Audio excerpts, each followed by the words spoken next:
babe, wanna leave this town.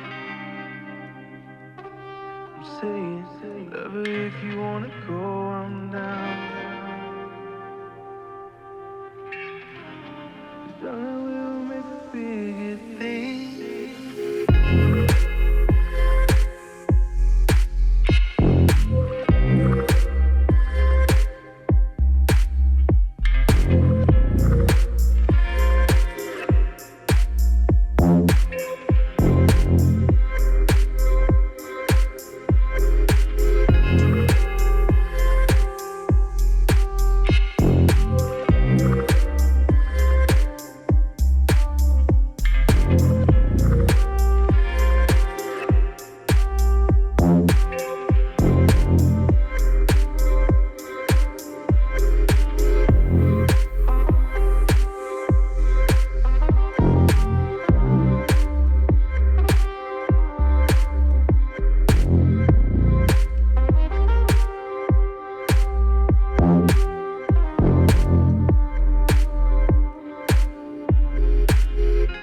So just a quick note here about this first part of the route. Don't let some of these clips fool you. I mean, like, it looks like I'm going pretty fast right now, right here, because it's flat.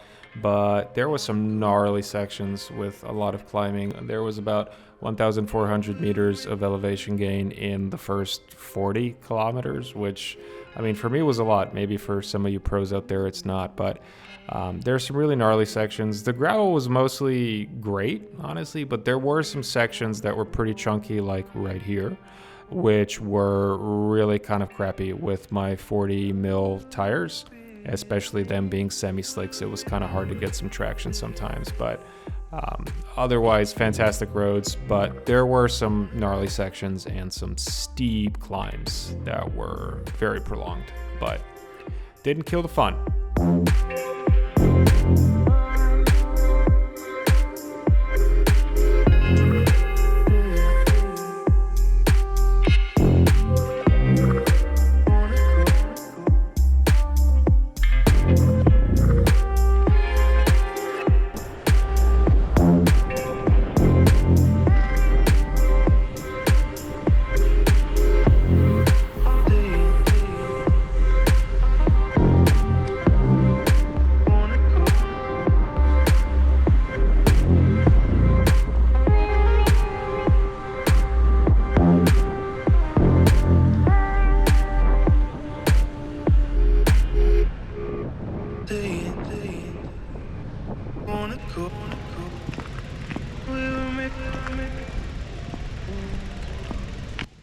And here we are in the lovely Marktplatz of Freudenstadt.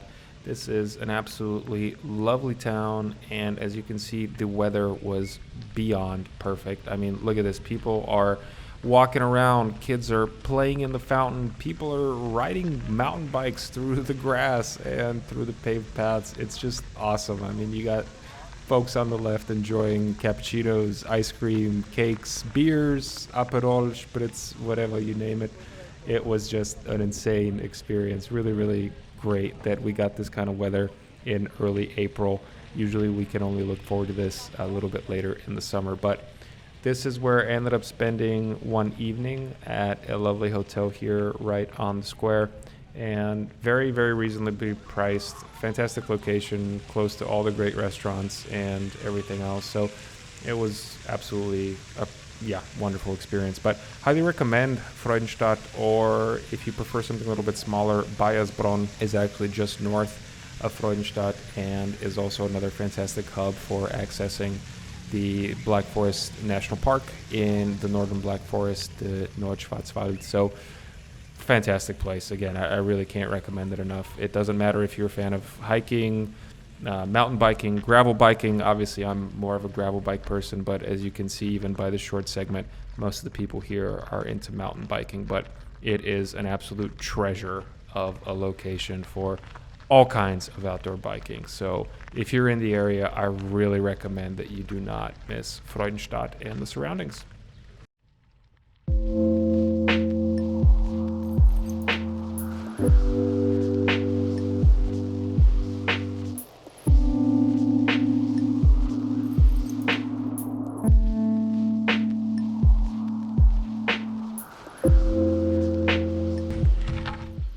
look at those views. That is just a small example of some of the beautiful things you can enjoy on this route. Absolutely amazing. And luckily now I'm doing the descent, which was yesterday the ascent, which was really, really painful.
Notes about this return trip here on the Tour de Murg route. So this is almost entirely, if not entirely, a road biking route. Now you'll see some gravel sections here in a second, and that's just a detour that I choose to do personally whenever I do this route, just because it avoids a section of road where you have to share the road with cars going 50 to 80 kilometers an hour. I personally don't find that very fun, and I also find this detour very, very pretty. So that's what I like to do. But if you're on a road bike and you don't want to get into this gravel section, you don't have to. You can basically ride with the cars on the main road for a short stretch. It's not even that long. But all in all, this is also a really great way to get back to Karlsruhe from Freudenstadt, from Baiersbronn, honestly, wherever you want to start. And if you start south and go north, this is primarily downhill. And if you start the opposite direction, then it's obviously a lot more climbing. But yeah, it just kind of offers a nice little break from hard climbing and pedaling on day number 2 of a longer trip.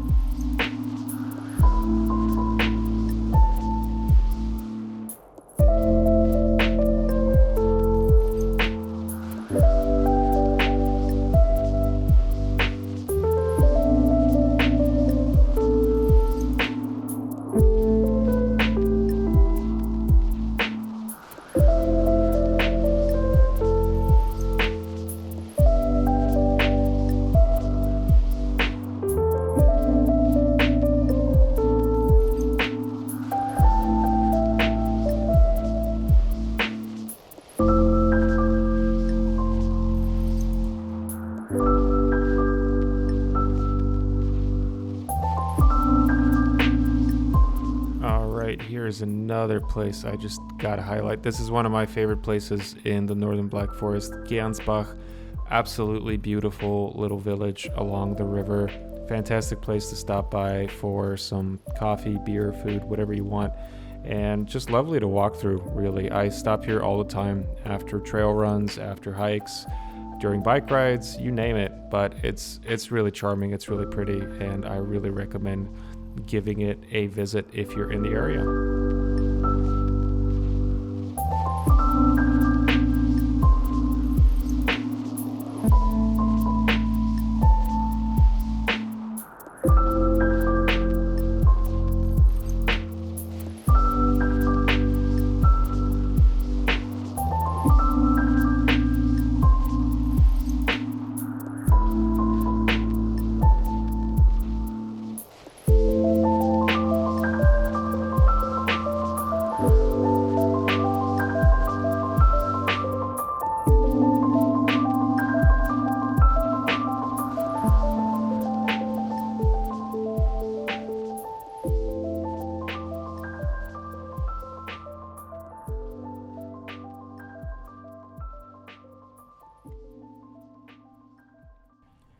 And with that, we are pretty much back home in Karlsruhe.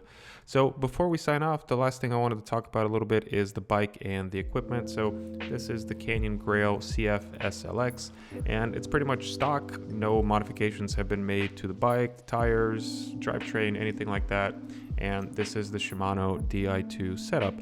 A couple things that I want to highlight. So the frame bag that you're seeing right there, that is the Canyon frame bag designed specifically for the Grail.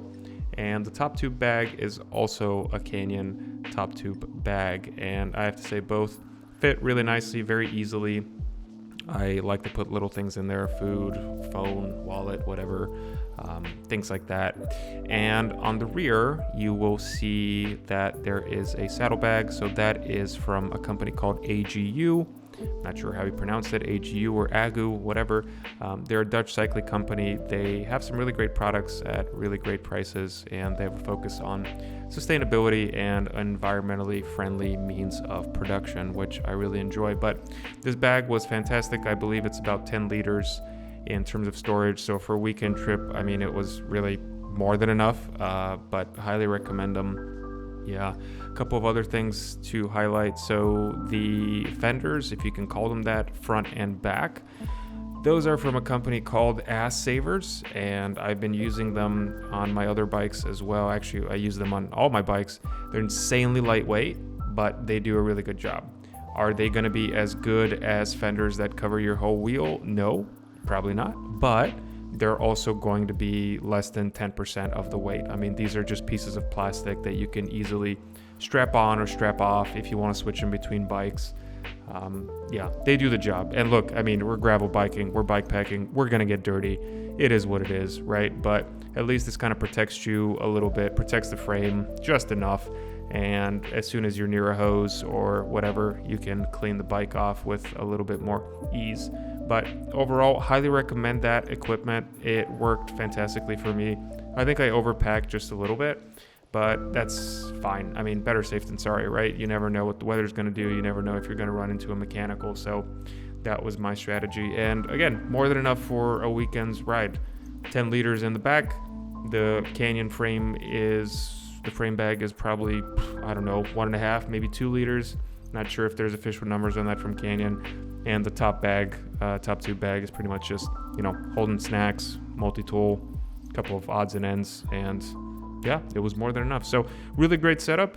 The Grail handled itself fantastically. It is obviously designed for racing, so it's kind of rough here and there, but I think it was more than good enough. And the tires, those semi-slicks that it comes with, are fantastic. I think if it's muddy or there's not enough gravel to get traction, it could get tricky, but otherwise it was not a problem for me with the conditions that I had. So really recommend all of that equipment. Absolutely 100%.